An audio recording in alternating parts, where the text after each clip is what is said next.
Hi, we are back with our Sugar Bear working videos, and we're doing our very first block, which is Anabel. Anabel is the first block because she is the easiest of all the blocks. She requires no piecing in this section right here, unlike all the other blocks in this quilt. This block is a really good one for fussy cutting. So if you are into fussy cutting, get out your 4.5-inch square rulers and find something cute. I fussy cutted my first Anabel on my first Sugar Bear quilt, but on this one I didn't really have a lot of opportunities to fussy cut, so I didn't. I just used a big bold splash of coral. Anyway, so let's make her. On the last Sugar Bear quilt I made, I had those really pretty fussy cuts because Anabel is a perfect place for fussy cutting. I mean, you've got those big squares right in the middle there, and it's just like, fussy cut me. So this collection doesn't have that many fussy cutting opportunities. I'll have to get creative because, you know, every time you use a novelty fabric, it's just so obvious what you can fussy cut. But this one I'll have to figure something out. And here's what I'm thinking.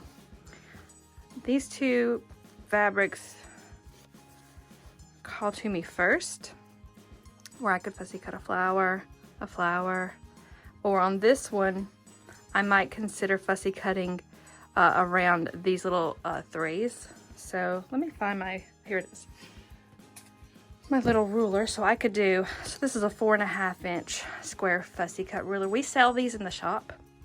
They come in a set of 3 or a set of 5 or 6, I think. There's a complete set, and then there's a set of 3. I could do something like this. And if I have it on every single one of the blocks, that could be cute. Fussy cutting does end up using a lot of fabrics though, so that's something to think about since I am running a little low on fabrics, because I'm only seeing 1 and 2 of those, and then here's 3 and it's kind of cut off. And these are just the fabrics that I have left over from when I cut my half rectangle triangles. So I might be better off trying to fussy cut some of these flowers, or just because of the way this collection is created, as beautiful it is, there's just not a lot of fussy cut options for me. So I don't know what I want to do. I might just, instead of even thinking about fussy cutting, going with something that pops, like this coral. Just the biggest pop, and I could get a big pop of color on my quilt. I won't fussy cut it all and just do these. So I'm definitely do what's best for you and the fabric you're working with. I think I'm going to use the coral just because it's going to be a big bright splash. Okay, I think I will. So let me get these cut up and then we'll move on from there. Because I am using a little bit of less fabrics than I actually need, these little strips that I normally would toss in my scraps, I'm just going to save them in case, you know, this one would be a good one for 2-inch or 2.5-inch squares, and that might come into play later on. So I'm keeping all of my scraps with the rest of my fabrics that I pulled for this quilt all together. That way I can use up scraps first. I'm just going to show this part in this very first block video. I'm not going to show it for every single block, but there's no piecing in Anabel, no piecing for the center squares, and that's unlike all the other blocks in this quilt. The rest of them you'll piece all the centers, but this one is just going to be a big fat fussy cut, or not. So I'm going to pull these and I'm going to show you that you'll have your 4 center squares, and then you'll want to choose one of these claws. So I think because this is so bold that my claws don't have to be so bold. So I'm thinking, I don't know, I really like the way that looks together, but I really like that too. So I think I'm gonna pull these for Anabel. So you'll want to pull all your claws in this color. You'll want your finished your center squares, of course, and then you'll pull 4 of these 4.5-inch squares. So 1, 2, 3, 4, and this is what I'm going to take to my sewing machine.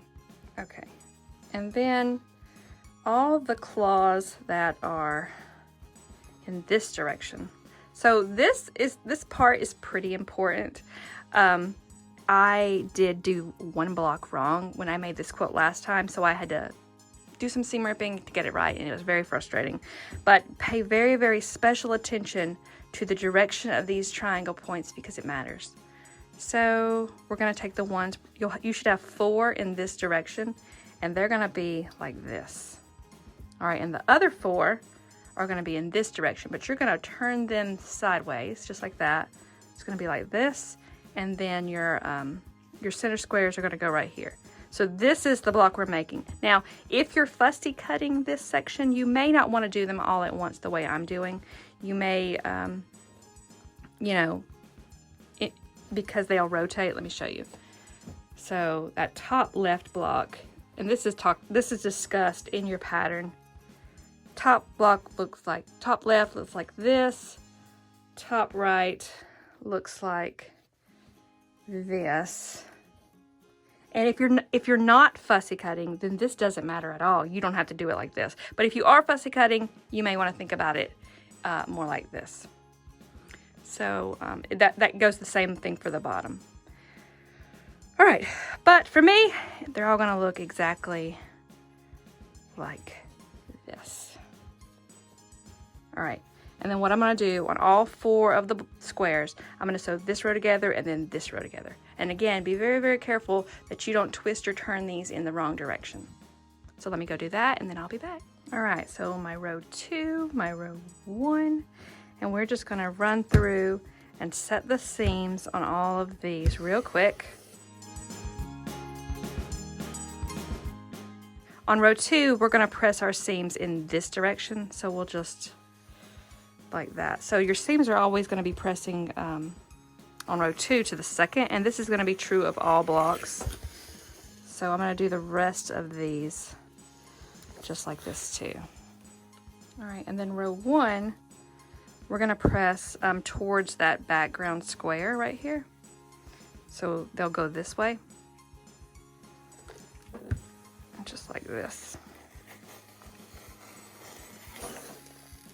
There's measurements given throughout the pattern for almost every step of the way. I think it even did what these are supposed to measure when you sew them together. If you're finding that you have cut everything correctly and that you're not measuring up, maybe it's because when you press, you're leaving a little bit of a lip here that shouldn't be there. I found that to be true sometimes for me, so I always like to move my hand like this very gently to make sure that I don't have any kind of little lip. All right, so we're gonna get our pin cushion into action, and these are gonna go like this. Okay, so this seam in the middle, I want to get these nested where they bump up and kiss, and then I'm gonna put a pin right into my stitch line right there. I'm gonna do that for these edges too. They don't have to nest, but you want them to meet. Just like that. I'm gonna do that for all these sets. Okay, so we're all pinned, and I'm going to just go sew these together right across here, and we'll have a look when we're done. All sewn. Let's just press their seams. And then we're just gonna take each of these. We're gonna open this middle seam up, and we're gonna press. Just like that. And then press the top.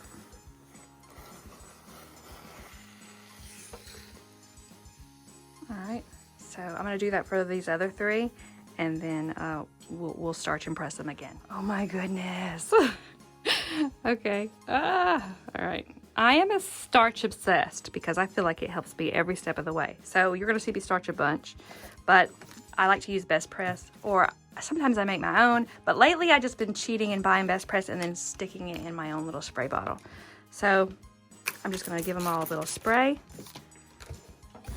and then press again.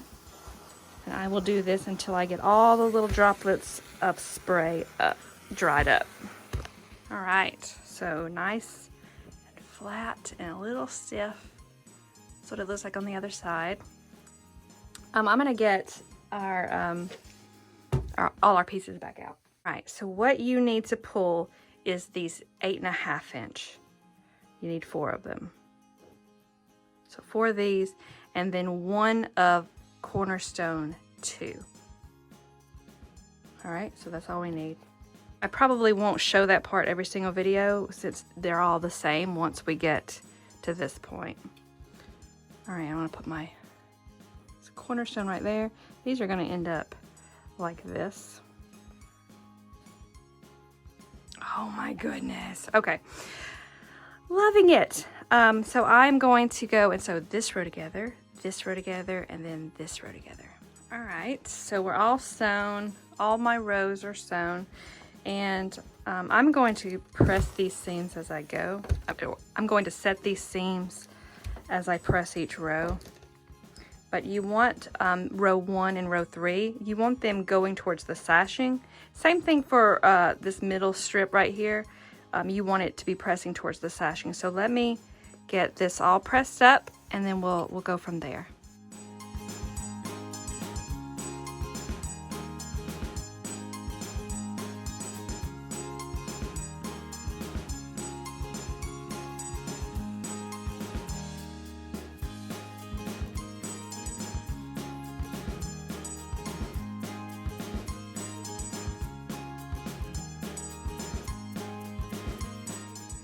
All right, so I'll put this one just to the side for a minute and focus on this one. And I'm gonna flip middle row down on top of row 3. And then we're gonna nest these seams right here, just like we did before. And then I'm gonna pin these ends. And I'm gonna give one more pin right here in the middle of these little rectangles. All right, and I'm gonna go sew right across here.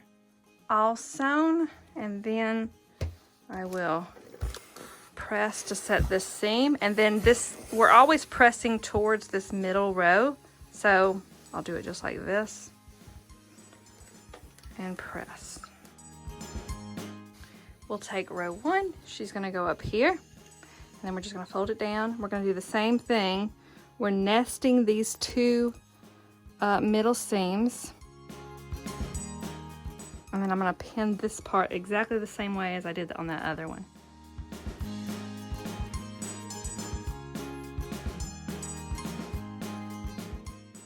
All right, and I'll sew right across here. Okay, all sewn up. I'm gonna press to set my seam, and then I'm gonna turn this one over because I again want to press towards this middle row. All right, our seam is going this way. And then press. I'm gonna spray the whole thing with some starch, and then press again. If you notice my iron leaking a little bit, yeah, it's really leaking pretty badly. And this is a Chi iron, and I just love this iron so much. Oh my goodness, look, I caused it to go crazy leaking. And I ruined it by putting regular water in with my steam. It's supposed to have mineral water. So I've gone ahead, oh my goodness. I've gone ahead and had to order a new one, which I'm very upset about. But I didn't want to get a different brand because it's just a great iron, and it's just steam heavy. It has all these little holes for the steam. So it's just leaking because of my own ignorance. Anyway, we're about done. All right, so that is Anabel. I'll see you next block.